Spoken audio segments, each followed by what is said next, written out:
Well, let's move on to cleanse our Mortlach, palate right? then. Yes, this is the Mortlach. So this is the, see, I can't figure out which way to go. Mortlach Faultline, a Faultline independent bottler, 1995 first fill sherry butt bottle, bottle number 299 from Casks 7301, if you're really following along, trying to get a bingo. 22-year-old, 53.3%. I love the image on the bottle. That's really Me artistic. too. And Yeah, the little kind of, Faultline. it looks like the cover of a cool fantasy novel. It does. It tells a story, doesn't it? It like you're about to go on a journey right now. I feel like it's a gateway into some magical forest land. Like you walk through the tree that's open and you end up in like, you know, some a different land of realm. forest. I hope so. Gosh, I hope so. Speaking of, I just want to point out, this is the map this here. This is from a game of some sort, and if people can guess what game it is. This one's pretty obscure, so we'll see if anyone gets it. I know that one's the Scotch Whisky Experience map. It is, yeah, and it has all the different regions. It's really cool. The Scotch Whisky Experience we've talked about several times on the show, and I'll show a little bit more of this map. It has all these little runes on it, and locations that are. This is very old school. Anyway. I mean, it is. I want everyone to know that I know what this is. I guess it immediately, but for your sake, I'm gonna let you guys guess it. Yeah, it's very nice of you, Lori. It's very altruistic of you. Thank you. Lori is really into games that were made before she was born. Yeah, I'm gonna say that's my expertise. Yes. Wow. Very specific. I love it. Yeah. Okay. Let's get into this. Okay, let's do it. Ooh. There's like a honeyness, like a it's a different kind of sweet. Mm-hmm. It's much sweeter on the nose. Yeah, it's a nice, but it's got, I don't know, it's got like a very specific flavor profile to it. Like, yeah, it's like, much darker than the previous one. This is a first fill sherry butt, so it's got a lot of color from that previous sherry fill. Yeah, the other one was like a cherry, you know, like a cherry snow cone. This is like cherries jubilee or something where it's like a really like it. Yeah, roasted cherries that were roasted by some French chef or something. Oh boy, a little bit of creme brulee in there, I think. That it definitely is like there's a rich dessert here. It feels more decadent. I'm so excited to taste this. I'm gonna taste it. Go ahead. Okay, I would say go for it.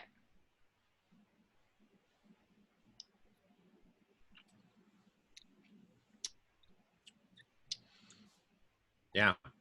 Now that is less surprising in flavor. It is exactly what you think you're gonna get. Yeah. Like it's almost thicker, I will say. Like the thickness is lovely. It tastes nice and oily. Yeah, on the mouth. Not like olive oil, but just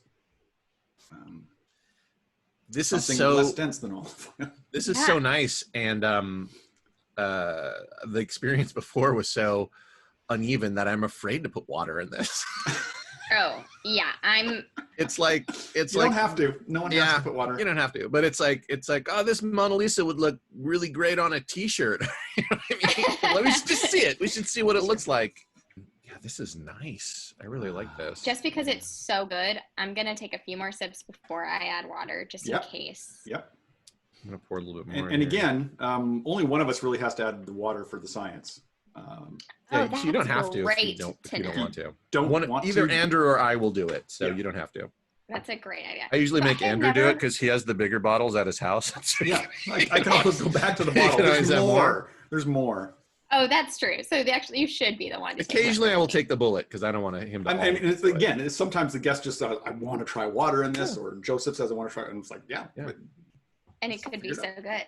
Yeah, and oftentimes I go, "I don't want to," and then they taste it, and they're like, "Oh, I like it's the so legs good." of this too. Like, I mean, we don't generally look at the legs, but I don't know, I like them. Anyway, the legs tell us. So, Lori, where are you from? I don't know much about you. Is that true? I kind of maybe have an idea that you're from somewhere, but I'm not going to say. Yeah, I have an idea that you might be from somewhere as well. I'm pretty sure you're from somewhere. I am from nowhere. I am. That is true. I'm going to reveal to that. You just spontaneously created yourself. Like now, were you in the middle like of Dr. nowhere, Manhattan, or were you on the outskirts after he was disintegrated? You just like. I just came into being, and I was like, oh, this is good. Wow, this is nice. I am from Easley, South Carolina. In local areas, it's known as Sleasley, Easley. So pretty nice. Pretty nice town. We're known for our mascot. Oddly, this is very odd, but is this a town mascot? Our mascot for that. So there's one high school in the town, one middle school in the town. Like, it's that kind of town. So we were the Green Wave, even though we're in the foothills of the Appalachians, like nowhere near the beach. But we were the Green Wave. And then all these years later, I met Paul Vanosic from the middle of Minnesota, and his mascot in his little small town of East Grand Forks was the Green Wave. Wow. Isn't that weird? Isn't that obscure and weird? And does the Green Wave not mean an actual wave? Was it like it means an metaphor actual, for the hills? No, it was an actual wave, and that was the mascot. We had a couple of people, really like cool, brave humans that were like, I will be the wave, I will be the mascot. And it never totally worked because how can you be a wave? But was there a costume? Yeah, there were like different iterations of the costume. Which, now, if there are two green waves, that must mean that must mean something, or there must be some sort of connection. Like, well, that just seems like such a specific, odd thing, isn't it? It's so weird. It's so bizarre. And so Paul's dad for Christmas gave me a Green Wave sweatshirt from their hometown. It was absolutely adorable. And but so random. Yeah, what is it? So that's Easley. It was the most adorable place ever to grow up. And now you guys are married, you and Paul. So I mean, you could say the wave brought us together. They crashed together. Yeah, exactly. If you have the same mascot as someone, then you're destined. It's fated. That is the only metric you need to find your soulmate. I mean, you heard it here first, folks. Yeah. First and probably the last time you'll hear it. Yeah, but I don't know. I heard that OkCupid now has a new dating profile question, which is they just match you up based on your high school mascots. There's plenty of data points to support that in this conversation. Yeah, I mean, look, a lot of people get together for a variety of reasons. That could be one of them. It really could be, right? Who knows? Where are each of you from? Do I get to ask questions too on this? Oh, no, sure. No, there's no questions.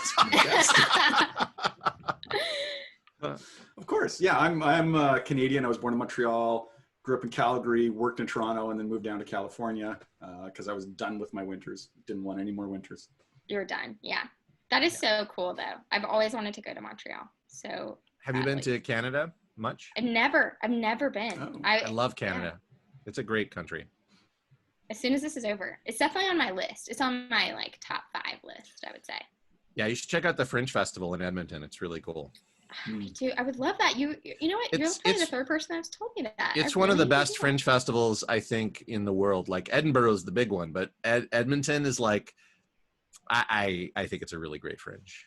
What makes it so fun? Canadians mostly, and they're just like they're lovely.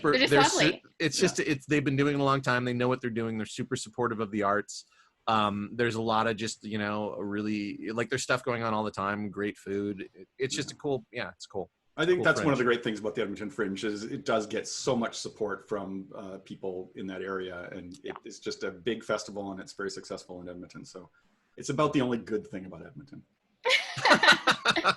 Are you originally from Calgary? Is that what you're saying? I grew up in Calgary, so I have a. There's this weird rivalry between Calgary and Edmonton where they just hate it. They're both out from Alberta, but it's like Alberta's great, but not Calgary, and vice versa. Like, it's weird. I know some very lovely people from Edmonton, and that I feel sorry for them every day. You feel sorry for them. Sorry. Canadian, didn't you? Oops. It's ridiculous. I feel like I should build a house in this, but I don't want to force it. I usually build a house in the nose. Like when I smell it, I decide what sort of house it would be. Oh. But I feel like this would be a cottage with like a wood-fired, pizza oven. That's what I think. I smell wool in the nose. Like there's wool blankets strewn around. Ooh, yeah, there might that's even amazing. be some sheep. Sheep A strewn shepherd. around. Maybe a shepherd lives in here. I'm gonna say a shepherd. A shepherd feels right. Yeah. Okay. Yeah. Yeah. Just sweaty enough, right? How sweaty is too sweaty? There's a fine line. I Just think sweaty enough, though. We might figure it out. Yeah. We might figure it out. If we get too sweaty, I'll let you know. Yeah. So Joseph, where are you from originally? I'm from Portland, Oregon, the Pacific Northwest. Love. The That's city right. of roses.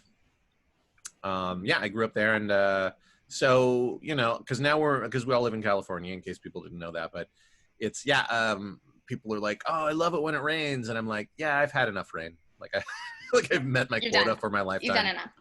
And you were in Atlanta for a while, right? I did. I moved to Atlanta and founded a theater there with some guys from FSU called Dad's Garage Theater. It's still going on. They're doing they just did a segment, like they've been interviewing the founders. You can watch it on their website, which is so cool. Yeah, you can watch us all talk about how we all kind of went and built this theater in Atlanta.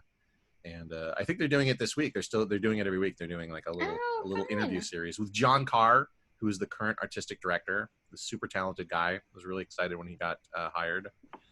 So because I went to college in Clemson, I did improv there. We would drive down to Atlanta and watch shows at Dad's Garage. Are you kidding me? Yeah, I'm not kidding you. It's I thought it was amazing and I loved it. So it's so I found that out actually at your roast, at your birthday roast. Because I was like, wait a minute, what? And it's just so weird when your worlds converge. Yeah. Because I had sort of watched that from a distance, just as like a fan. I was very distant from it. So I just think that's so random and cool. Oh, that's all. Like when did you go? Like what time frame? Like what do you think it? Like probably 2006, maybe 7. Right. Would that been right? Would that be around the right time? Well, I mean, it's been going on since the mid '90s. That's when we founded it. So yeah, I would not have been there at that point. You wouldn't. Okay. Would not have been there, but it doesn't matter. There was a lot of talented people doing stuff still.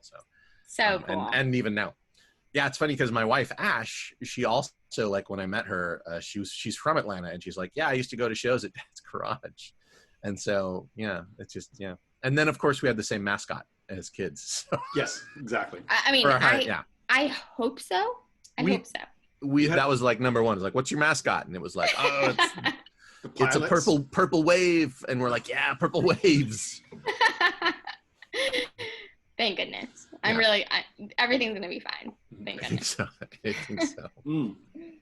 So I'm divorced. And I think one of the problems is now that I think back is that my mascot was Dino the dinosaur and hers was the Ryerson fighting fireman.